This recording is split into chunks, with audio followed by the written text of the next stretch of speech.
കൃഷിവെള്ളത്തെ കൊള്ളയടിച്ച, കുടിവെള്ളത്തെ കൊള്ളയടിച്ച, മണ്ണും ജലവും മലിനമാക്കിയ cocoa കോളയെ സൃഷ്ടിക്കൂ. Cocoa കോളയെ സൃഷ്ടിക്കൂ. ഇരകൾക്ക് നഷ്ടപരിഹാരം കൊടുക്കൂ. ഇരകൾക്ക് നഷ്ടപരിഹാരം കൊടുക്കൂ.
2000 അവർ ഔദ്യോഗിക പ്രഖ്യാപനമൊന്നും ഇല്ലാതെയാണ് ഈ പരിപാടി തുടങ്ങിയിട്ടുള്ളത്. അവർ ഔദ്യോഗികമായി അറിയുമ്പോൾ പലയിടത്തും പല ഇടപെടലുണ്ടായോ പറഞ്ഞിട്ട് ഒരു ഇനാഗ്രേഷൻ ഫംഗ്ഷന് നടത്താതെ ഔദ്യോഗിക ഉദ്ഘാടനമൊന്നും നടത്താതെയാണ് അവർ തുടർന്നത് 2000. ഇവിടുത്തെ പ്രകൃതി വിഭവങ്ങൾ കൊള്ളയടിക്കുന്ന ഒരു ബഹിരാഷ്ട്ര കുത്തക കമ്പനിക്കെതിരായിട്ടുള്ള ദേശ് ബനാവോ യാത്ര പലാച്ചിമട സമരഭൂമിയിൽ തുടങ്ങുകയും വർഗീയ ഫാസിസത്തിൻ്റെ താണ്ഡവം നടന്ന അയോധ്യയിലേക്ക് ഈ യാത്ര നയിക്കുകയാണ്.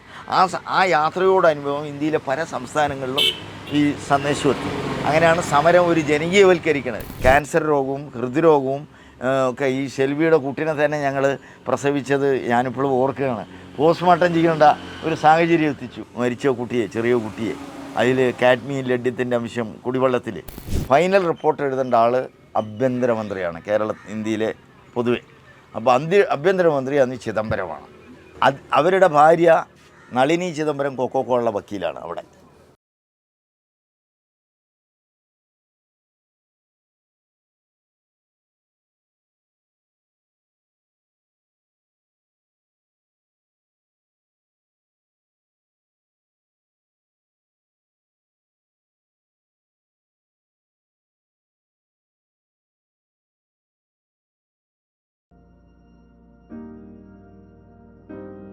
ഇവിടെ വികസനമായി വരുന്ന സമയത്ത് തന്നെ ഇവിടുത്തെ ലോക്കൽ പ്രശ്നങ്ങളെപ്പറ്റി നമ്മൾ ആദ്യം വന്ന് പറഞ്ഞ് മനസ്സിലാക്കിയിരുന്നു. അന്ന് ഞാൻ NAPM-ൻ്റെ ഞങ്ങളൊക്കെ ഒരുമിച്ച് നാഷണൽ അലയൻസ് ഫോർ പീപ്പിൾസ് മൂവ്മെൻറ്റിൻ്റെ മേധാ പട്കർക്ക് നേതൃത്വം കൊടുത്ത സംഘടനയൊക്കെയായി ബന്ധപ്പെട്ട സമയമായിരുന്നു. അപ്പോഴാണ് ഞങ്ങൾ എറണാകുളത്തൊരു യോഗം കൂടി. അപ്പോൾ ഇത് വിലയിരുത്തിയപ്പോൾ ഇതിൻ്റെ വിപത്തുകളെ ആദ്യം വന്നപ്പോൾ ഇവിടെയുള്ളൊരു തൊഴിലാണല്ലോ ആളുകൾ നോക്കുന്നത്. 100-300 പേരുടെ ജോലിയാണ് നോക്കുന്നത്. 30,000 ജനങ്ങളുടെ കുടിവെള്ളമോ 3 ലക്ഷം പേരുടെ കുടിവെള്ളമോ അവർക്ക് വരുന്ന രോഗമോ അതുപോലെ ഇവിടുത്തെ കർഷകരുടെ വെള്ളമോ ഒന്നും അല്ലല്ലോ ആദ്യം ചിന്തിക്കുന്നവർ. സാധാരണ മനുഷ്യരങ്ങനെയാണ്. അവരെ പറഞ്ഞിട്ട് കാര്യമില്ല. അവർ സാമൂഹ്യ സാക്ഷരതരല്ല, ശാസ്ത്ര സാങ്കേതിക സാക്ഷരതരല്ല. അപ്പോൾ അവരെ പറഞ്ഞിട്ട് കാര്യമില്ല. ഗുരുവൊക്കെ ഈ സമരത്തിലൂടെയാണ് സാമൂഹ്യ പ്രശ്നങ്ങളൊക്കെ മനസ്സിലാക്കിയത്, ഞങ്ങളടക്കം. കാരണം ഒരു പ്രശ്നത്തിൽ ഇടപെടുമ്പോഴാണല്ലോ നമ്മൾ അതിൻ്റെ ശാസ്ത്രീയവും സാമൂഹ്യവും രാഷ്ട്രീയവും സാംസ്കാരിക പശ്ചാത്തലങ്ങളൊക്കെ വരും. നമ്മളൊരു വിദ്യാർത്ഥി തന്നെ ആകുന്നത് അത്തരം ഇടപെടലിൽ കൂടിയാണ് നമ്മൾ മനസ്സിലാക്കിയതും. അപ്പോൾ ആദ്യം ഇവരൊന്നും നേതാക്കന്മാരാണല്ലോ രക്ഷകർ, ഇവിടുത്തെ രാഷ്ട്രീയക്കാരും ജനപ്രതിനിധികളും. അപ്പോൾ ഇവരെയൊക്കെ പറഞ്ഞൊക്കെ അങ്ങനെയാണോ ഇങ്ങനെയാവും ഇതൊക്കെ പരിഹാരം കാണുമെന്നൊക്കെ പറഞ്ഞു. അവസാനം പിന്നെ മുട്ടിയ സമയത്ത് പിന്നെ ചേര കടിക്കണ പോലെ പിന്നെ ആരെയും രക്ഷയില്ലാന്ന് തോന്നി. അപ്പോൾ അനുഭവമാണ് ഏറ്റവും വലിയ വിദ്യാഭ്യാസം. അത് ശാസ്ത്ര സാങ്കേതിക വിദ്യേനെ വെച്ച് അനുഭവത്തിൻ്റെ അടിസ്ഥാനത്തിലാണ് പിന്നെ ഞങ്ങളൊക്കെ ആയി ബന്ധപ്പെടുകയും ആദ്യം അവരോടൊക്കെ പറഞ്ഞു നോക്കി ഒരു പരിഹാരമില്ല. അങ്ങനെയാണ് പിന്നെ ഞങ്ങളൊരു കൂട്ടായ്മയായിട്ടും ഒരു സമരസമിതി ഉണ്ടാക്കി നമ്മൾ മുന്നോട്ട് പോയത്. 2000 അവർ ഔദ്യോഗിക പ്രഖ്യാപനമൊന്നും ഇല്ലാതെയാണ് ഈ പരിപാടി തുടങ്ങിയിട്ടുള്ളത്. അവർ ഔദ്യോഗികമായി അറിയുമ്പോൾ പലയിടത്തും പല ഇടപെടലുണ്ടായോ പറഞ്ഞിട്ട് ഒരു ഇനാഗ്രേഷൻ ഫംഗ്ഷന് നടത്താതെ ഔദ്യോഗിക ഉദ്ഘാടനമൊന്നും നടത്താതെയാണ് അവർ തുടർന്നത് 2000. പിന്നെ അതിങ്ങനെ ഇവിടുത്തെ ജനങ്ങൾക്ക് എല്ലാ നിയമങ്ങളും സ്പെഷ്യൽ എക്കണോമിക്സ് നമ്മുടെ ഈ ഇപ്പോഴത്തെ സർക്കാരിൻ്റെ നയങ്ങൾ പഞ്ചായത്ത് രാജ് ആക്ടിനൊക്കെ മറികടക്കാമെന്നാണല്ലോ. ഗ്രീൻ ചാനൽ, ഏകജാലകം, അതുപോലെ സ്വപ്ന പദ്ധതി, കേന്ദ്ര ഗവൺമെൻറ്റിൻ്റെ സ്വപ്ന പദ്ധതി, അതുപോലെ സ്പെഷ്യൽ എക്കണോമിക്സ്, ഇങ്ങനെ എല്ലാ നിയമങ്ങളും ഇപ്പോൾ അവർക്ക് അനുകൂലമാണല്ലോ. കുത്തകകൾക്ക് മാത്രമല്ല, ഇന്ത്യയിലെ കുത്തകകൾക്കും ഒക്കെ അനുകൂലമാണ്. അപ്പോൾ അങ്ങനെയാണ് അവർ. പിന്നെ ഇവിടുത്തെ ഗ്രാമപഞ്ചായത്തൊക്കെ അവർ ആളുകളായിരുന്നു നേരത്തെ. അവർ തന്നെ ലൈസൻസൊക്കെ കൊടുത്തത് പഞ്ചായത്ത് രാജ് ആക്ടിലെ നഗരപാലിക ബില്ലിലെ 232, 447 വകുപ്പുകളുണ്ടല്ലോ. ജനോപകാരപ്രദമായ വ്യവസായങ്ങൾ വേണോ വേണ്ടയോ തീരുമാനിക്കാനുള്ള അധികാരം. അപ്പോൾ അതൊക്കെ അവരുടെ കൂടെയായിരുന്നു ആദ്യം. പിന്നെ ഈ സമരം 2002 ആരംഭിക്കുകയാണല്ലോ. ഞങ്ങൾ അറിഞ്ഞില്ല ഒരു ഭൂമി ദിനം എന്നുള്ള ഒരു ദിവസം ആരും പ്രതീക്ഷിക്കാത്ത ദിവസമായിരുന്നു. ഞങ്ങളൊന്നും അതിനെപ്പറ്റി ചിന്തില്ല. ഏപ്രിൽ 22. അങ്ങനെ ചെറുത്തുനിൽപ്പുമായി പോയി. മുഖ്യധാര രാഷ്ട്രീയ പാർട്ടികൾ മുഴുവൻ നമുക്കെതിരായിരുന്നു. പിന്നെ അതിന് ശേഷമാണ് ആളുകൾ അന്ന് രാഷ്ട്രീയ പാർട്ടികളിൽ ഞങ്ങളുടെ കൂടെ പിന്നെ ആദ്യമായിട്ട് സപ്പോർട്ടിന് വന്ന കാര്യം communist party of India CPI മാത്രമായിരുന്നു. പിന്നെ സാമൂഹ്യ സംഘടനകളൊക്കെ ആയിരുന്നു. NAPM-നെ പോലുള്ള സംഘടനകൾ, PUCL-നെ പോലുള്ള സംഘടനകൾ, അതുപോലെ തന്നെ സോൾഡാറ്റിയെ പോലുള്ള സംഘടനകൾ, അവരൊക്കെയാണ് SUC-നെ പോലുള്ള സംഘടനകൾ, അവരൊക്കെയാണ് വ്യക്തമായ നിലപാടെടുത്തുകൊണ്ട് ഈ സമരത്തോടെ നിന്നത്. മുഖ്യധാര രാഷ്ട്രീയ പാർട്ടികൾ മുഴുവൻ LDF-ലും UDF-ലും ഒക്കെ ആ ഭാഗത്തായിരുന്നു പറയുക. അതുമല്ല, അവർ തൊഴിൽ സംരക്ഷണ സമിതി ഉണ്ടാക്കി അവരപ്പുറത്ത് സമരം തുടങ്ങി. അതുപോലെ ഇവിടെ സമരപ്രവർത്തകരെ ശാരീരികപരമായി ആക്രമിക്കത്തക്ക രീതിയിലുള്ള പ്രശ്നങ്ങളൊക്കെ ഉണ്ടായിരുന്നു. അത് അപ്പോൾ അതൊക്കെ അതിജീവിച്ചുകൊണ്ടാണ് പലതരം കേസുകൾ ഉൾപ്പെടുത്തി, കള്ളക്കേസുകളൊക്കെ. അപ്പോൾ അതൊക്കെ അതിജീവിച്ചുകൊണ്ടാണ് ഈ സമരം മുന്നോട്ട് പോയത്. അതുപോലെ ഒരു വ്യവസായം തുടങ്ങേണ്ട നിയമങ്ങളുണ്ട്.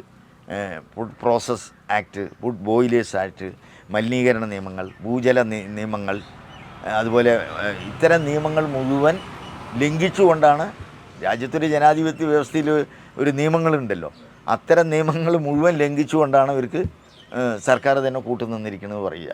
അതുപോലെ പിന്നെ പിന്നെ പിന്നെ പിന്നെ ട്രീറ്റ്മെൻറ്റ് പ്ലാന്റ്, ഈ മലിനജലം ഒഴുക്കി വിടാൻ പാടില്ലല്ലോ, അത് ശുദ്ധീകരിക്കണ്ടേ. ഇപ്പം മനുഷ്യൻ ഒന്നിന് പോയാൽ തന്നെ മൂത്രം തന്നെ ശുദ്ധീകരിക്കുന്നുണ്ട്, രണ്ടിന് പോയിട്ടുള്ള ആ വെള്ളം തന്നെ ശുദ്ധീകരിച്ചിട്ട് കുടിക്കാൻ ഉപയോഗിക്കുന്നുണ്ട് പലവിടെയും. അപ്പോൾ ട്രീറ്റ്മെൻറ്റ് പ്ലാന്റ്, മലിനജലം ശുദ്ധീകരിക്കുന്ന പ്ലാന്റ് ഇല്ല. പിന്നെ ഖരമാലിന്യങ്ങൾ പിന്നെ പിന്നെ സൂക്ഷിക്കണ സംവിധാനമില്ല. അതൊന്നും ചെയ്യാതെയാണ് ഇവർ ചെയ്തത്. അപ്പോൾ ഇവിടുത്തെ മണ്ണും ജലവും മലിനമാക്കി, അത് ഒഴുക്കി വിട്ടു, കിണറുകൾ മുഴുവൻ മലിനീകരിക്കപ്പെട്ടു. പാരമ്പര്യമായിട്ട് അവർ പണിയെടുത്ത് കുത്തിയ കിണറുകൾ തന്നെ ഉപയോഗിക്കാൻ പറ്റാണ്ടായി. പിന്നെ ഗ്രൗണ്ട് വാട്ടർ തന്നെ താഴ്ന്നു പോയി. ആദ്യം കർഷകർ ഇതൊന്നും സഹകരിച്ചില്ല. കാരണം ഇവിടുത്തെ ഇരകൾ പാവപ്പെട്ട ആദിവാസി കുടുംബങ്ങളായിരുന്നു. അല്ലാതെ ഒരു 4-5 കുടുംബങ്ങൾ മാത്രമേ ഈ സമരം തുടങ്ങിയപ്പോൾ സഹകരിച്ചുള്ളൂ. ആദിവാസികളല്ലാതെ വിരലിലെണ്ണാവുന്ന കുടുംബങ്ങൾ, ഈ ചുറ്റുപാടുള്ള ഇരകൾ. പിന്നെ കർഷകർക്കും പിന്നീട് മനസ്സിലായി. കാരണം 250-ഉം 150-ഉം അടി താഴ്ത്തിക്കഴിഞ്ഞാൽ ജലം കിട്ടിയ കർഷകരുണ്ടായിരുന്നു. അത് 1000 എത്തി. പിന്നെ അപ്പോൾ കർഷകരും പിന്നെ മനസ്സിലായി. കാരണം അവർ ബോർവെൽ ഉപയോഗിച്ചുകൊണ്ട് കൃഷി ഉൽപ്പാദനം നടത്തുകയും വെള്ളം നനയ്ക്കുകയൊക്കെ ആയിരുന്നല്ലോ, നെൽകൃഷി ആയിരുന്നല്ലോ, തെങ്ങും കൃഷിയും. പിന്നൊക്കെയാണ് അങ്ങനെ മനസ്സിലായത്. പിന്നെ പല പഠനങ്ങൾ സംഘങ്ങൾ ഇവിടെ വന്നു. ആ പഠനങ്ങളുടെ അടിസ്ഥാനത്തിൽ റിപ്പോർട്ടുകൾ വന്നു. അപ്പോൾ ഇത്തരം അനുഭവങ്ങളൊക്കെ ആയപ്പോൾ പിന്നെ ഒരു ജനകീയ മുന്നേറ്റമായിരുന്നു അത്. കാരണം പ്ലാച്ചിമട സമരത്തിൽ നീതിയുണ്ട്. മാധ്യമങ്ങളും മുഖ്യധാര മാധ്യമങ്ങളും അവരുടെ ഭാഗത്തായിരുന്നു. കാരണം അവർ പരസ്യം കിട്ടുമല്ലോ. അപ്പോൾ എന്തു തന്നെ ആയാലും ഇത് പലതരം പ്രതിസന്ധികൾ അതിജീവിച്ചുകൊണ്ടാണ് ഈ സമരം നടന്നത്. പിന്നെ ആദ്യം ഇതുമായി സഹകരിച്ച പത്രമായിരുന്നു മാധ്യമം പത്രം, ഒരു നിലപാടെടുത്തുകൊണ്ട്. പിന്നെ അതിനുശേഷമാണ് മാതൃഭൂമി പത്രമൊക്കെ സജീവമായി ഇടപെടൽ വന്നത്. അപ്പോൾ അതുകൊണ്ട് മാതൃഭൂമിയുടെ ഒരു ഇടപെടലും വലിയ കേരളത്തിൽ വലിയൊരു ഈ സമരമായിട്ട് ഒരുപാട് വികാസം ആളുകളിൽ എത്തിക്കാനുമൊക്കെ സാധിച്ചു. പിന്നെ മേധാ പട്കറുടെ ദേശ് ബനാവോ യാത്ര 2000 ഞങ്ങൾ ഇവർ തുടങ്ങിയെങ്കിലും 2002 സമരം തുടങ്ങിയെങ്കിലും 2003 മേധാ ദീദിയുടെ യാത്ര, ഇന്ത്യയിൽ അറിയപ്പെടുന്ന മനുഷ്യാവകാശ പരിസ്ഥിതി പ്രവർത്തകയായ അവരുടെ രാജ്യത്തെ രക്ഷിക്കൂ, രാജ്യത്തെ നിർമ്മിക്കൂ. അപ്പോൾ ആഗോള കുത്തക, ഇവിടുത്തെ പ്രകൃതി വിഭവങ്ങൾ കൊള്ളയടിക്കുന്ന ഒരു ബഹിരാഷ്ട്ര കുത്തക കമ്പനിക്കെതിരായിട്ടുള്ള ദേശ് ബനാവോ യാത്ര പ്ലാച്ചിമട സമരഭൂമിയിൽ തുടങ്ങുകയും വർഗീയ ഫാസിസത്തിൻ്റെ താണ്ഡവമാടുന്ന അയോധ്യയിലേക്ക് ഈ യാത്ര നയിക്കുകയാണ്. ആ യാത്രയോടനുഭവം ഇന്ത്യയിലെ പല സംസ്ഥാനങ്ങളിലും ഈ സന്ദേശം എത്തി. അങ്ങനെയാണ് സമരം ഒരു ജനകീയവൽക്കരിക്കുന്നത്. കേരളം വിട്ട് അവരുടെ മാസക്കണക്കിനുള്ള യാത്രയായിരുന്നു. ഞങ്ങൾ സമാപനത്തിനൊക്കെയാണ് ആ യാത്രയിൽ പോയത്. മറ്റ് ചില ആളുകളും ആ യാത്രയിലേക്കാണ്. അങ്ങനെയാണ് ഈ സമരം പ്ലാച്ചിമടയിലുപരി, കേരളത്തിലുപരി ഒരു ദേശീയവൽക്കരണം ഈ സമരവുമായി ബന്ധപ്പെട്ടുകൊണ്ട് ഇന്ത്യയിലെ ഒറീസയിലെ, ഛത്തീസ്ഗഡിലെ, ജാർഖണ്ഡിലെ, കർണാടകത്തിലെ, ആന്ധ്രയിലെ, അങ്ങനെയുള്ള പല മധ്യപ്രദേശിലെ, ഉത്തർപ്രദേശിലെ ഒക്കെ പല ജനകീയ സമരങ്ങളിൽ പങ്കെടുക്കുന്ന ആളുകളുടെ ഇടപെടൽ ഈ സമരഭൂമിയിലൊക്കെ വരികയാണ്. അങ്ങനെയാണ് സമരം ഞങ്ങൾ വിചാരിക്കാത്ത രീതിയിൽ തന്നെ ഇവിടെ കുറച്ച് ആളുകൾ, ഒന്നിനും പറ്റാത്ത ആളുകൾ, ദരിദ്രരായ ആളുകൾ, നിരക്ഷരായ ആളുകൾ എന്നും ചരിത്രത്തിൽ വഞ്ചനയും ചതിയുടെയും ചൂഷണത്തിൻ്റെയും ചാട്ടവാറടികളുള്ള ആദിവാസി സമൂഹം ആരംഭിച്ച ഈ ചെറുത്തുനിൽപ്പ് ഞങ്ങളെ പ്രതീക്ഷിച്ചില്ല. എല്ലാവരും കളിയാക്കിയിട്ടുണ്ടായിരുന്നു. ഇവർക്ക് പണബലമുണ്ടോ, ആള് ബലമുണ്ടോ, രാഷ്ട്രീയ ബലമുണ്ടോ, ഇതൊന്നുമില്ലാതെ ആരംഭിച്ച ഒരു സമരമാണല്ലോ. ചെറുതും വലുതുമായിട്ടുള്ള ആളുകൾ വേദന അനുഭവിപ്പിക്കുന്ന വികസനത്തിൻ്റെ പേരിൽ ഇരയായിട്ടുള്ള ഇന്ത്യയിലെ കാശിപ്പൂരും കലിംഗവാടിയും ദന്തേ നഗറിലും ഒക്കെ നടക്കുന്ന വികസനമായുള്ള ഇരകൾ മുഴുവൻ ആദിവാസികളും ഇരകളാണല്ലോ. മൈനിങ് മാഫിയകളൊക്കെ ഒറീസയിലും മധ്യപ്രദേശിലും ഛത്തീസ്ഗഡിലും ഒക്കെ. അപ്പോൾ അങ്ങനെയുള്ള അവിടെ നിന്നുള്ള ആളുകളുടെ ഇടപെടൽ വരുന്നു. പിന്നെ പല ബുദ്ധിജീവികളും ഈ സമരത്തിന് ഐക്യദാർഢ്യമായി വരുന്നു. അങ്ങനെ സമരം ഒരു ജനകീയ സമരമായി. അല്ലാണ്ട് പാഴ്ചമടക്കാർ മാത്രം കഴിവുകൊണ്ടല്ല, ഞങ്ങളെപ്പോഴും പറയും ഞങ്ങളുടെ കഴിവ് മാത്രമല്ല. അങ്ങനെ ഒരുപാട് മനുഷ്യത്വം മരവിക്കാത്ത രാജ്യസ്നേഹികളായ മനുഷ്യത്വമുള്ള ആളുകളുടെ ഒരു ഐക്യം കൊണ്ടാണ് ഈ സമരം വളരുകയും അവസാനം ഈ ദേശപനാപ യാത്ര കഴിഞ്ഞു. മാധ്യമങ്ങൾ, മുഖ്യധാര രാഷ്ട്രീയ പാർട്ടികളൊക്കെ മേധാ പട്കറുടെ കൂടെ LDFൻ്റെ പ്രവർത്തകരടക്കം പങ്കെടുക്കേണ്ട ഒരു സാഹചര്യത്തിൽ MA ബേബി അന്നുണ്ടായിരുന്നു ഈ വേദിയിൽ. അതുപോലെ പല രാഷ്ട്രീയ പാർട്ടികളും CPIൻ്റെ ഇസ്മയിൽ ഉണ്ടായിരുന്നു. അവരൊക്കെ തിരുത്തി. അവർ പിന്നെ നേരത്തെ ഉണ്ടായിരുന്നു ഈ സമരമായിട്ട് CPIക്കാർ അന്നും LDFിൽ മറുവശത്ത് അവർ നിൽക്കുകയാണെങ്കിലും അവരുടെ ഉൽപ്പന്നങ്ങളും മറ്റുമൊക്കെയായി സമരമായി. അവർ ആദ്യമായി AYFI, അവരുടെ വിദ്യാർത്ഥി സംഘടനകൾ, കർഷക സംഘടനകൾ ഒക്കെ അവർ നമ്മളുമായിട്ട് ആദ്യം തൊട്ടേ ഉണ്ട്. അപ്പോൾ അന്ന് ഈ ദേശപനാപ യാത്രയിൽ K മുരളീധരൻ അങ്ങനെ UDFൻ്റെ ആളുകളിലും പുനർചിന്തനം വന്നു. അങ്ങനെ സമരം വളർന്നു. മാധ്യമങ്ങൾ, നിഷേധിക്കപ്പെട്ട മാധ്യമങ്ങൾ ജനപക്ഷത്ത് നിൽക്കൊണ്ടിരുന്നു. പിന്നെ ജലസമ്മേളനം വന്നു. സുകുമാർ അഴീക്കോടിനെ പോലുള്ള ആളുകൾ വന്നു. അയാൾ ഇതിൻ്റെ പിന്നെ ജലസമ്മേളനവുമായി ബന്ധപ്പെട്ടുകൊണ്ടുള്ള ഇടപെടൽ വന്നു. MP വീരേന്ദ്രകുമാർ, അങ്ങനെ മുഖ്യധാര രാഷ്ട്രീയക്കാരും, അതായത് വീരേന്ദ്രകുമാറുടെ പാർട്ടിയാണ് ഈ പെരുമാട്ടി ഗ്രാമപഞ്ചായത്ത് ഭരിക്കുന്നത്. അവർ കൊക്കോ കോളയുടെ ഭാഗത്തായിരുന്നു. സമരത്തെ ആക്രമിക്കാൻ നിന്നവരായിരുന്നു. ഗുണ്ടാപ്പണി നടത്തുന്ന ആളുകളായിരുന്നു ഇവിടെ. ഈ പെരുമാട്ടിയിൽ അവരുടെ താണ്ഡവമായിരുന്നു. അപ്പോൾ അങ്ങോരെ ഒരു ഇടപെടൽ കൊണ്ട് ഇവരും മാറ്റം വന്നു. വരേണ്ടതായ സാഹചര്യം ഉണ്ടായി. മനസ്സുകൊണ്ട് ആ ഭാഗത്താണെങ്കിലും പ്രത്യക്ഷമായിട്ട് ആ ഭാഗത്ത് നിൽക്കാൻ പറ്റാത്ത സാഹചര്യമായില്ല. നേതാവ് ഈ ഭാഗത്താകുമ്പോൾ ഇപ്പോഴും അവർ അതേ ആൾ തന്നെ MLA ആണ്. ഇപ്പോൾ വീരേന്ദ്രകുമാറുടെ ആളാണ് ഇവിടെ K കൃഷ്ണൻകുട്ടി പറഞ്ഞ ആൾ. അപ്പോൾ ഞാൻ അതിൻ്റെ മുമ്പിൽ പറയാം. അങ്ങനെ 2004 ഈ ലോക ജലസമ്മേളനം നടന്നു. 2000 മേധാ പട്കറുടെ ഫെബ്രുവരി പിന്നെ ദേശപനാപ യാത്ര 2003.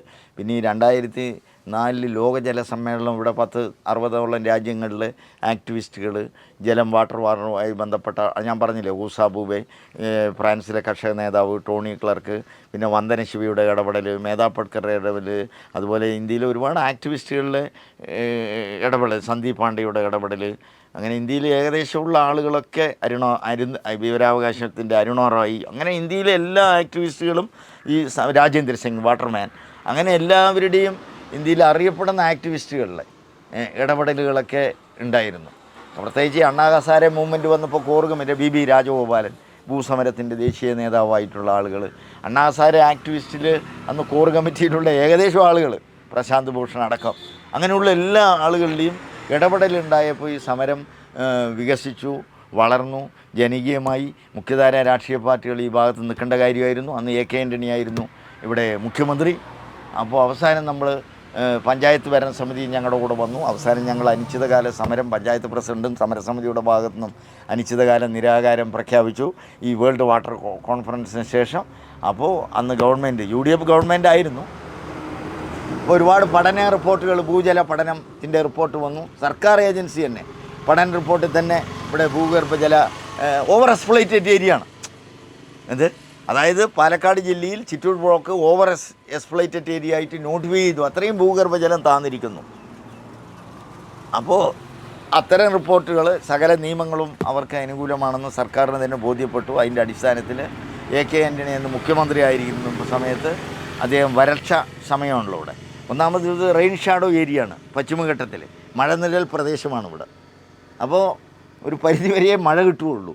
അപ്പോൾ ഭൂഗർഭജലം അവർ സാറ്റലൈറ്റ് സർവേ നടത്തിയിട്ട് അവിടെ വന്നിരിക്കുന്നത് ആര്, ഈ കുത്തക കമ്പനികൾ.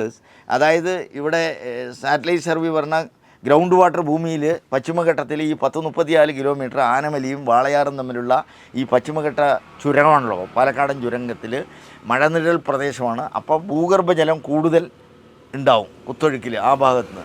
അപ്പോൾ സ്പെഡിയം പോലുള്ള പിന്നെ ഒരു ബാക്ടീരിയ ഇല്ലാത്ത സ്പെഡിയം പോലുള്ള ജലമാണ് അവർ സാറ്റലൈറ്റ് സർവേ കിട്ടിയിരിക്കുന്നത്. ചുള്ളിമട പുതുശ്ശേരി പഞ്ചായത്തിൽ, പെപ്സി, പ്ലാച്ചിമട, കൊക്കോക്കോള. അത് പിന്നെ ചുറ്റുപാടൊക്കെ പിന്നെ വാട്ടർ റിസോഴ്സ് ഉണ്ട്, ഡാമുകളുണ്ട്. അപ്പോൾ എത്ര കൊള്ളയടിച്ചാലും റീചാർജ് കണ്ടുകൊണ്ടാണ് അവർ വന്നിട്ടുള്ളത്. അപ്പോൾ എന്തായാലും ഗവൺമെൻറ്റിന് തന്നെ ബോധ്യപ്പെട്ടു. ജനകീയ പ്രക്ഷോഭം, മാധ്യമങ്ങളുടെ ഇടപെടൽ, മുഖ്യധാര രാഷ്ട്രീയ പാർട്ടികളുടെ ഇടപെടലൊക്കെ ഈ സമരത്തെ എതിർത്തവരടക്കെ തെറ്റിദ്ധരുത്തി തീർത്ഥയാത്ര പോലെ ഇവിടെ ഐക്യദാർഢ്യമാണ് ഡെയിലി അപ്പോൾ ആ രീതിയിൽ ജനമനസാക്ഷി ഉണർന്നു. ഇത് പ്ലാച്ചിമടക്കാരുടെ പ്രശ്നമല്ല, ഇത് കേരളത്തിലെ കുടിവെള്ളത്തിൻ്റെ പ്രശ്നമാണ്, കൃഷിവെള്ളത്തിൻ്റെ പ്രശ്നമാണ്, ശുദ്ധവായുവിൻ്റെ പ്രശ്നമാണ്, ശുദ്ധജലത്തിൻ്റെ പ്രശ്നമാണ്, ജനങ്ങളുടെ നിലനിൽപ്പും അതിജീവനത്തിൻ്റെയും ഒരു പൗരൻ്റെ അതിജീവനത്തിൻ്റെ പ്രശ്നമാണെന്നുള്ള കാഴ്ചപ്പാട് ഞങ്ങൾക്ക് മാത്രമല്ല കേരളത്തിൽ ആളുകൾക്കൊക്കെ ഉണ്ടായി. ഭരണാധികാരികൾക്ക് കണ്ണു തുറക്കേണ്ടി വന്നു. അങ്ങനെ 2024 ഏപ്രിൽ മാസം 24-ാം തീയതി സ്റ്റോപ്പ് മെമ്മോ കൊടുത്തു കലക്ടർ, ജില്ലാ കലക്ടർ. അത് ആരെന്ത് പറഞ്ഞാലും AK ആൻ്റണിയുടെ ഇടപെടൽ നമുക്ക് നിഷേധിക്കാൻ പറ്റില്ല. ഇത് അന്ന് മുഖ്യമന്ത്രി അദ്ദേഹമായിരുന്നു. അപ്പോൾ അങ്ങനെ വരട്ടെ, അങ്ങനെ അടച്ചു. 3 മാസത്തിന് സ്റ്റോപ്പ് മെമ്മോ കൊടുത്തു ഗവൺമെൻറ്.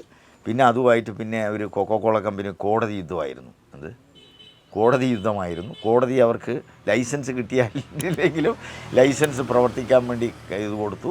എന്തായാലും പൊല്യൂഷൻ കൺട്രോളിൻ്റെ സ്റ്റോപ്പ് മെമ്മോ ഉണ്ട്.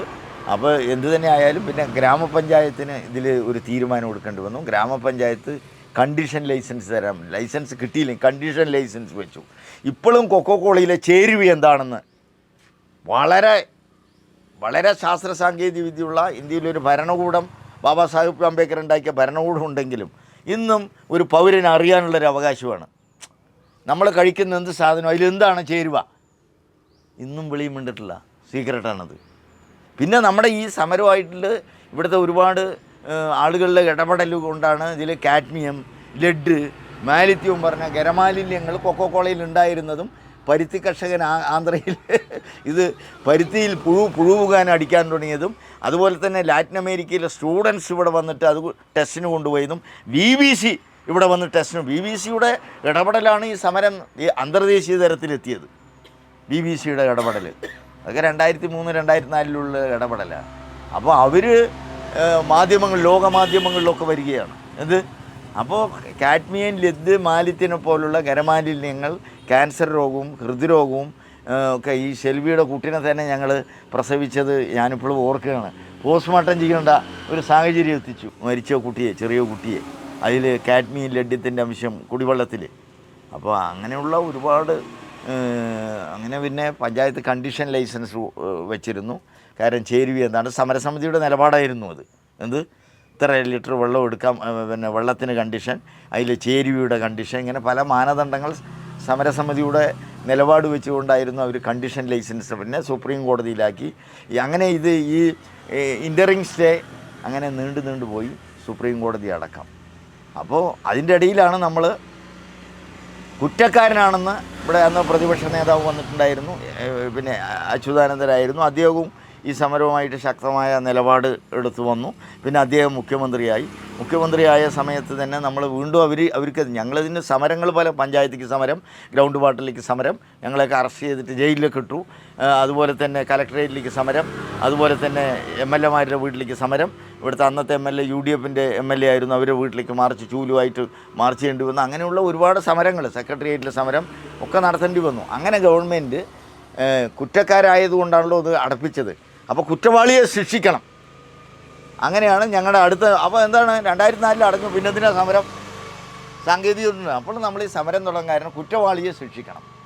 കുടിവെള്ളം മുട്ടിച്ച കുറ്റവാളി, കൃഷിവെള്ളം മുട്ടിച്ച കുറ്റവാളി, ഇവിടുത്തെ മണ്ണും ജലവും പിന്നെ മലിനമാക്കിയ കുറ്റവാളി, അതുമല്ല വരും തലമുറയ്ക്കുള്ള ജലം, വരും തലമുറയ്ക്കാണല്ലോ ഉള്ള പ്രകൃതി വിഭവങ്ങൾ കൊള്ളയടിച്ച കുറ്റവാളിയെ ശിക്ഷിക്കണം പറഞ്ഞ് സമരം ആ നിലപാട് തന്നെ തുടരുകയാണ്. അങ്ങനെയാണ് 2009 അന്ന് അച്യുതാനന്ദൻ മുഖ്യമന്ത്രിയായ ശേഷം അവർ LDF-ലൊക്കെ വളരെ ഗൗരവമായി ചർച്ച ചെയ്തിട്ടാണ് പ്ലാച്ചിമട നഷ്ടപരിഹാര ട്രിബ്യൂണൽ ബില്ല് 2009 ഉണ്ടാക്കുന്നത്. ആ ബില്ല് അതിന് ഒരു ജയകുമാർ, അന്നത്തെ ചീഫ് സെക്രട്ടറി ആയ ജയകുമാർ, എക്സ്പെർട്ട് കമ്മിറ്റി 12ഓളം ആളുകളും വന്നിട്ട് ഇവിടെ പഠനം നടത്തിയിട്ടാണ് ചെറിയ ഒരു സംഖ്യ 216 കോടി രൂപ, 24 ലക്ഷം രൂപ ഇരകൾക്ക് നഷ്ടപരിഹാരമായിട്ട് കൊടുക്കണം എന്ന്. അപ്പോൾ അത് അന്ന് പ്രേമചന്ദ്രനായിരുന്നു. അവരൊക്കെ ഈ സമരപന്തലിൽ വന്നിട്ടുള്ള ആളുകളാണ്, പല മന്ത്രിമാരും. ഇത് ആരോഗ്യവകുപ്പ് മന്ത്രി അന്ന് രാമചന്ദ്രൻ ഇവിടെ വന്നിട്ടുണ്ട്. ഇവിടെ AK ബാലൻ അന്ന് SC/ST മിനിസ്റ്ററാണ്, സാമൂഹ്യക്ഷേമം. പ്രേമചന്ദ്രൻ അന്ന് ജലവകുപ്പ് മന്ത്രിയാണ്. അങ്ങനെ ഇവരൊക്കെ പല മന്ത്രിമാരും, നിയമസഭാ കമ്മിറ്റിയിലുള്ള ആളുകൾ മുഴുവൻ ഈ സമരപന്തൽ സന്ദർശിച്ചിട്ടുണ്ട്. അപ്പോൾ അങ്ങനെയാണ് ബില്ല് ഉണ്ടാക്കിയത്. 2009 ഗവൺമെൻറ്റിന് ഇത് റിപ്പോർട്ട് കൊടുത്തുവെങ്കിലും പിന്നെ ഇത് നീങ്ങുന്നില്ല. അപ്പോൾ നമ്മൾ വീണ്ടും സമരം ചെയ്യേണ്ടി വന്നു. ഈ ഇംപ്ലിമെൻ്റ് ചെയ്യണത്, ഈ പ്ലാച്ചിമട ട്രിബ്യൂണൽ ബില്ല് ഇംപ്ലിമെൻ്റ് ചെയ്യാൻ വേണ്ടി 2-3 സമരം നടത്തേണ്ടി വന്നു. അങ്ങനെയാണ് 2011 നിയമസഭ ഇത് ബില്ലാക്കി കേന്ദ്രത്തിൽ അയക്കുന്നു. ഒരുപാട് മന്ത്രാലയങ്ങളിൽ അംഗീകാരം വേണം. അവസാനം അവിടെ ഡൽഹിയിൽ നമ്മുടെ ഐക്യദാർഢ്യ സമിതി കൂടി.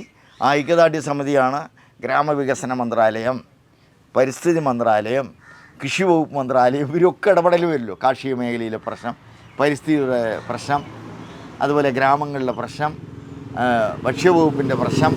അപ്പോൾ ഇങ്ങനെയുള്ള എല്ലാ മന്ത്രാലയങ്ങളും നമ്മൾ കറങ്ങി.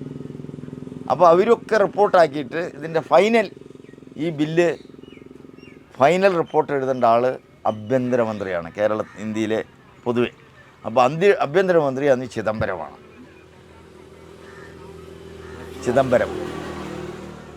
അവരുടെ ഭാര്യ നളിനി ചിദംബരം കൊക്കോക്കോള വക്കീലാണ് അവിടെ എന്നാണ് അറിയാൻ കഴിഞ്ഞത്. അതാണ് ഔദ്യോഗികം. സാരദ ചിറ്റ് ഫണ്ടിൻ്റെയും വക്കീലാണ്. ഈ ബംഗാളിലെ വലിയ വിവാദം, അഴിമതിൻ്റെ വിവാദമായില്ലേ അതിൻ്റെ അഭിഭാഷകയാണ്. എന്തായാലും ചിദംബരം അത് ഫ്രീസറിൽ വെച്ചു. അവിടെ നമ്മൾ ഡൽഹിയിലും ഒരുപാട് സമരങ്ങൾ നടത്തേണ്ടി വന്നു. അങ്ങനെ 2015 ഇവർ ഈ 4 വർഷം അവിടെ വെച്ചു. പിന്നെ BJP NDA സർക്കാർ അധികാരത്തിൽ വന്നപ്പോൾ അവർ പിന്നെ സ്പീഡ് കോപ്പറേറ്റീവുകളിലെ വലിയ ആളുകളായിട്ട് NDA സർക്കാർ അപ്പം തന്നെ അത് പ്രസിഡൻറ്റിനെ അയച്ച് ഹരിത ട്രിബ്യൂണലിലേക്ക് പോകണം എന്ന് പറഞ്ഞൊരു കാരണം പറഞ്ഞുകൊണ്ട് ഈ ബില്ല് തിരിച്ചയക്കുകയായിരുന്നു. പിന്നെ 2015 ശേഷം ഇവിടെ UDF സർക്കാർ അധികാരത്തിൽ വന്നു. അപ്പോൾ അവരുമായിട്ട് നമ്മൾ ഡയലോഗ് നടത്തേണ്ടി വന്നു, സമരങ്ങൾ നടത്തേണ്ടി വന്നു. അന്ന് മുഖ്യമന്ത്രിയായിട്ടുള്ള AK ആൻ്റണി തന്നെ പിന്നെ ഈ ഉമ്മൻചാണ്ടി തന്നെ ഞങ്ങളെയൊക്കെ ഇരുത്തി ഇതിന് ബദൽ സംവിധാനം കാണേണ്ട ഒരു കാര്യങ്ങൾ ചർച്ച ചെയ്തു. അതുമായി ബന്ധപ്പെട്ടുകൊണ്ട് ചില ഭേദഗതികൾ ഈ ബില്ല് കേന്ദ്രാനുമതിക്ക് വേണ്ടി ഇല്ലാത്ത കാരണം അതിന് ഞങ്ങൾ ജാമ്യമെടുക്കാതെ ജയിലിൽ തന്നെ കിടന്നിട്ടുള്ള സമരം നടത്തേണ്ടി വന്നു. അങ്ങനെയാണ് അന്ന് ഉമ്മൻചാണ്ടി LDF പോയി ഉമ്മൻചാണ്ടി സർക്കാർ വരുമ്പോഴോ അപ്പോൾ അവിടെ കേന്ദ്രം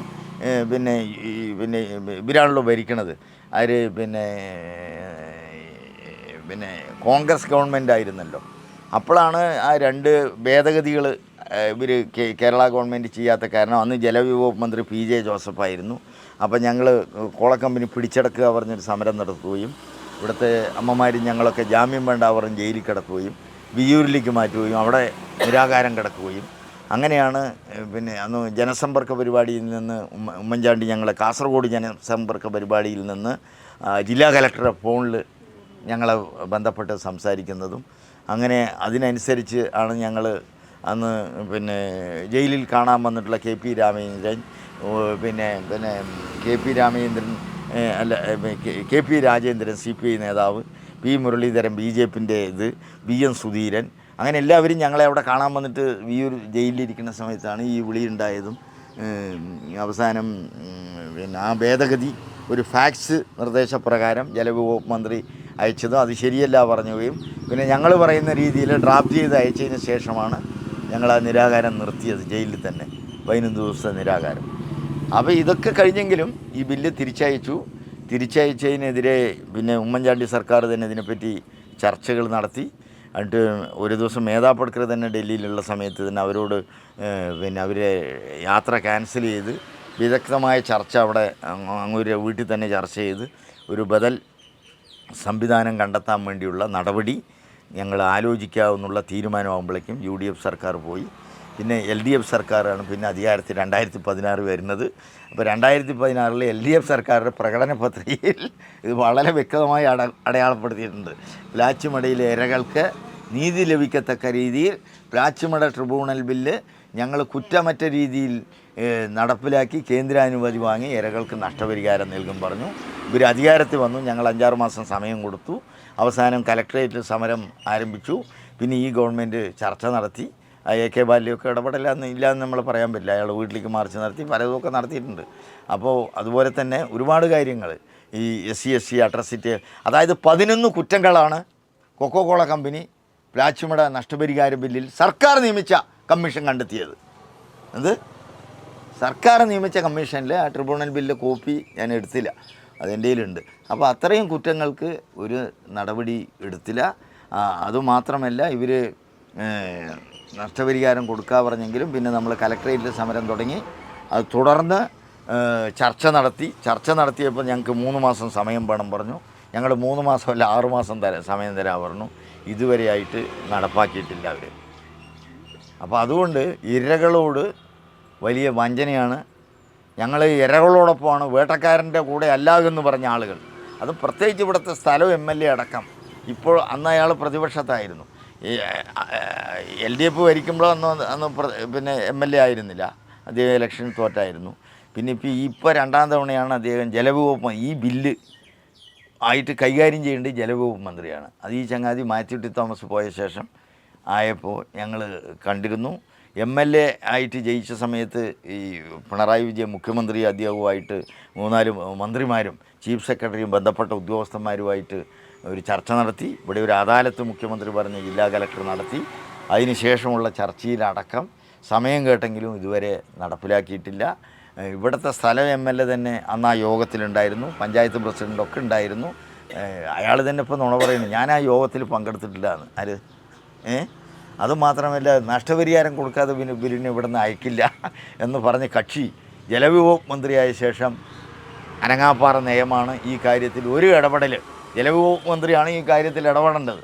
അപ്പോൾ ഇരകളുടെ കൂടെ വോട്ട് ബാങ്കിന് വേണ്ടി നിന്ന ആളുകൾ തന്നെ അധികാരത്തിൽ വന്നപ്പോൾ ഇരകളോട് യാതൊരു സാമാന്യ ജനാധിപത്യ മര്യാദയടക്കം ഇപ്പോൾ ഇവിടുത്തെ പിന്നെ ഇലക്ട്രിസിറ്റി മന്ത്രി, പണ്ട് ജലവകുപ്പ് മന്ത്രിയും MLAയും ജലവകുപ്പ് മന്ത്രിയായ ആൾ, ജലവകുപ്പ് മന്ത്രിയായ ആൾ തന്നെ ഇവിടുത്തെ ജനങ്ങളോട് ഏറ്റവും വലിയ ചതിയും വഞ്ചനയുമാണ് നടത്തിയിട്ടുള്ളത്.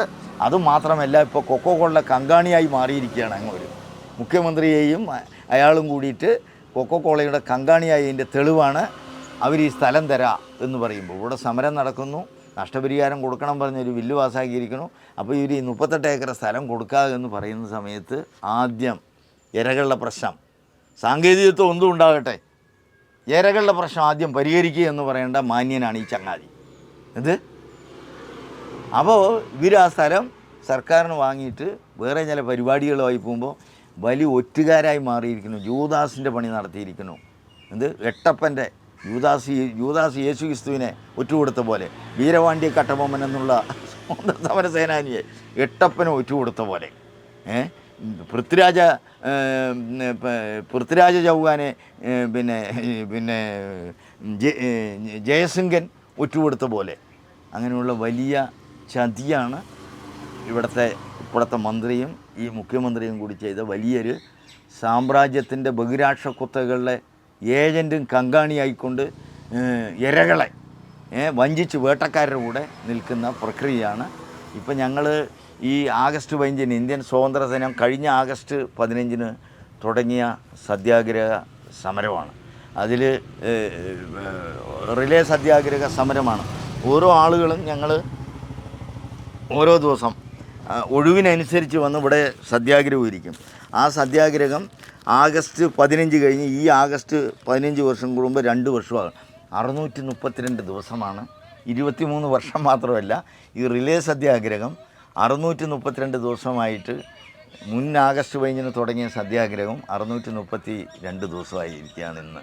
23 വർഷമായിട്ട് സർക്കാരിൻ്റെ നീതികേടിനെതിരെ, നെറികേടിനെതിരെ, വാഗ്ദാന വഞ്ചനയ്ക്കെതിരെ, ഇവിടുത്തെ പ്രകൃതി വിഭവങ്ങൾ കൊള്ള ചെയ്ത കൊള്ളക്കാരൻ്റെ കൂടെ നിൽക്കുന്ന സർക്കാരിൻ്റെ ഈ നീതി നിഷേധത്തിനെതിരെ ആരംഭിച്ച സമരം 23 വർഷമായിട്ട് തുടരുകയാണ്. അതുകൊണ്ടാണ് കണ്ണടച്ച സർക്കാരിൻ്റെ പ്രതിഷേധിച്ചുകൊണ്ടാണ് ഞങ്ങൾ ഈ ഏപ്രിൽ 22-ന് 23 പേര് കണ്ണുകെട്ടിക്കൊണ്ടുകൂടെ സത്യാഗ്രഹം ഇരുന്നത്. അപ്പോൾ അതിൽ മുഖ്യ സത്യാഗ്രഹിയാണ് നമ്മുടെ വേൽസ്വാമിയേട്ടൻ. തിരുവിടെ വന്നിട്ട് സത്യാഗ്രഹ പന്തലിൽ രാവിലെ തൊട്ടിരിക്കും, പലവരും ആരും വന്നാലും വന്നില്ലെങ്കിലും. അപ്പോൾ അതുകൊണ്ട് നീതി നിഷേധിക്കുന്ന ഭരണകൂടമായിട്ട് കേരള സർക്കാർ മാറിയിരിക്കുന്നു. അതുമല്ല, പ്രത്യേകിച്ച് ഇത്തരം കുത്തകളുടെ കങ്കാണികളായി മാറിയിരിക്കുന്നു. പ്രത്യേകിച്ച് ഞങ്ങൾ ഈ രാജ്യത്തെ ജനങ്ങളുടെ കഷ്ടപ്പാടും ദരിദ്രരും ഒക്കെ ഞങ്ങളവരെ കണ്ണിലെ കൃഷ്ണാമണി പോലെയാണ്. അവരെ സംരക്ഷകരെന്ന് പറയുന്ന ഈ സമരത്തെ തന്നെ, ആദിവാസികൾ ആരംഭിച്ച് ഈ സമരത്തെ തന്നെ വലിയ വോട്ട് ബാങ്കാക്കാൻ നടന്നിട്ടുള്ള കക്ഷിയാണ് ഇപ്പോഴത്തെ LDF മുന്നണി. അതിലെ ഏറ്റവും വലിയ കുറ്റവാളികൾ, ഇവിടുത്തെ ഇരകളോട് വഞ്ചന നടത്തിയ കുറ്റവാളികളായിട്ട് ഇവിടുത്തെ ഈ നിയോജക മണ്ഡലം MLAയും മന്ത്രിയുമായ K. കൃഷ്ണൻകുട്ടിയും അതുപോലെ തന്നെ ഇവിടുത്തെ മുഖ്യമന്ത്രിയുമാണ്. ഇവരെ വഞ്ചിച്ച വലിയ സൂത്രധാരകന്മാർ. ഒരു വശത്ത് കോർപ്പറേറ്റുകൾക്കെതിരെ പറയും, ഒരു വശത്ത് കുത്തകകൾക്കെതിരെ അവരുടെ പാർട്ടിയും മുന്നണിയൊക്കെ നയം അതാണെങ്കിലും ആ നയത്തിന് ഘടകവിരുദ്ധമായിക്കൊണ്ടാണ് പ്ലാച്ചിമട ഏരകളോട് ചെയ്തിട്ടുള്ള ഈ അനീതി. അതുകൊണ്ട് ഞങ്ങൾ നീതിക്ക് വേണ്ടിയുള്ള സമരം ഇങ്ങനെ തുടരുകയാണ്. ഈ സമരം വളർത്തിയതും വികസിപ്പിച്ചതും കേരളത്തിലെ ജനമാണ്. കേരളത്തിൽ ജലസാക്ഷരത എന്താണെന്ന്, കുടിവെള്ളം അമൂല്യമാണെന്നും ജലമില്ലെങ്കിൽ ജീവനില്ല, സമസ്ത ജീവജാലങ്ങളുടെയും ജീവരാശിയാണ് ജലമെന്ന് പഠിപ്പിച്ച സമരമാണ്. ഇന്ത്യയിലും കേരളത്തിൽ നടക്കുന്ന ജനകീയ സമരങ്ങളുടെ പല സമരങ്ങൾക്കും ഞാൻ പറയുന്നില്ല, ഇന്ത്യയിലെ ഒരുപാട് ആക്ടിവിസ്റ്റുകൾ വന്ന് ഇവിടെ അടയാളപ്പെടുത്തിയതാണ്. ജനകീയ സമരങ്ങളുടെ മാതാവാണ് പ്ലാച്ചിമട സമരമെന്ന് ആളുകൾ ചരിത്ര പുസ്തകത്തിൽ വരും തലമുറയ്ക്ക് വിദ്യാർത്ഥികൾക്ക് അടയാളപ്പെടുത്തിയ സമരമാണ്. ലോകത്തിൽ നടന്നിട്ടുള്ള, കൊച്ചുഭാവിയിൽ നടന്നിട്ടുള്ള ജലസമരങ്ങൾക്ക് ശേഷം ഇന്നത്തെ വിദ്യാർത്ഥി സമൂഹം യുവജനങ്ങളും കണ്ടെത്തുന്ന വലിയൊരു ജലസമരമായി പ്ലാച്ചിമട സമരത്തെയൊക്കെ പഠിപ്പിക്കാൻ അവസരമൊരുക്കിയിട്ടുണ്ടെങ്കിലും ഈ സമരത്തിന് നീതി ഇതുവരെ ലഭിച്ചിട്ടില്ല. അപ്പോൾ അതുകൊണ്ട് സമരം അങ്ങനെ നീതിക്ക് വേണ്ടി, നീതി കിട്ടാതെ ഞങ്ങൾ അടങ്ങില്ല, അവസാനിക്കില്ല എന്നുള്ള സമരം തുടരുകയാണ്.